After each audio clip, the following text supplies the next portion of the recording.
Good evening. This is Anushka Basu, and you are watching In Shots at 7 pm on Democratic 365. Today's headlines are: Delhi police has asked the Foreigners Regional Registration Officer to share details of all Iranians settled overseas who came to Delhi in the last 1 month in connection with Friday's blast outside the Embassy of Israel in central Delhi. The centre has decided to set up a high powered committee headed by Union Agriculture Minister Narendra Singh Tomar to look into several farm issues, including minimum support price. The decision was hurriedly taken in order to prevent social activist Anna Hazare from going on a scheduled fast in solidarity with the farmers agitating for the repeal of farm laws.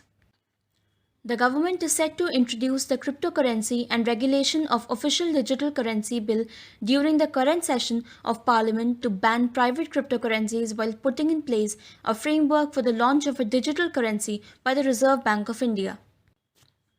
AAP functionary Durgesh Pathak on Saturday said the party had completed 2,500 Mohalla Sabhas under its campaign, which was launched fortnight ago, to expose the corrupt practice of BJP in the municipal corporations. Delhi Forest Department has issued an alert after the presence of an adult leopard was confirmed in Najafgarh. A video of the leopard was captured by a CCTV camera on Thursday, and a forest team later found its pug marks. The government is a phone call away, and the offer to suspend the new agriculture laws up to 18 months still stands, Prime Minister Narendra Modi said on Saturday, while adding that the violence on Republic Day was unfortunate and the law will take its course in dealing with the events which saw the farmers' tractor rally take a violent turn. Government on Sunday issued standard operating procedures for cinema halls and theatres on preventive measures to contain the spread of COVID-19. Earlier this week, Centre had allowed full occupancy in cinema halls and multiplexes starting from Feb 1. Theatres will have separate seats, staggered show timings and bookings, mandatory social distancing, and digital payments are being encouraged. Donald Trump has parted ways with his lead impeachment lawyers just over a week before his Senate trial is set to begin. Two people familiar with the situation said Saturday.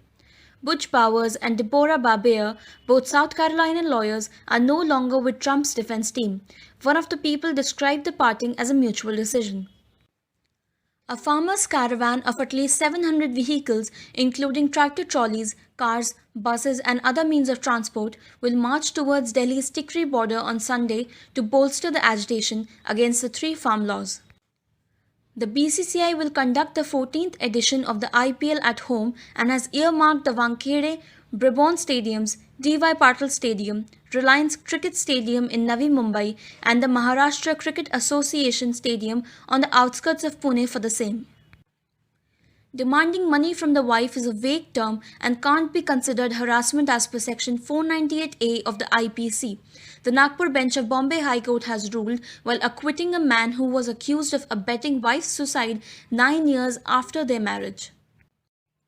E-commerce store Myntra was forced to revamp its 5-year-old brand mark after a social worker and some social media users found the letter M, designed with overlapping shades of pink and orange, to serve as a logo for the fashion and lifestyle e-tailer to be indecent and derogatory to women. Tune in for more such headlines every evening at 7 pm here on Democratic 365.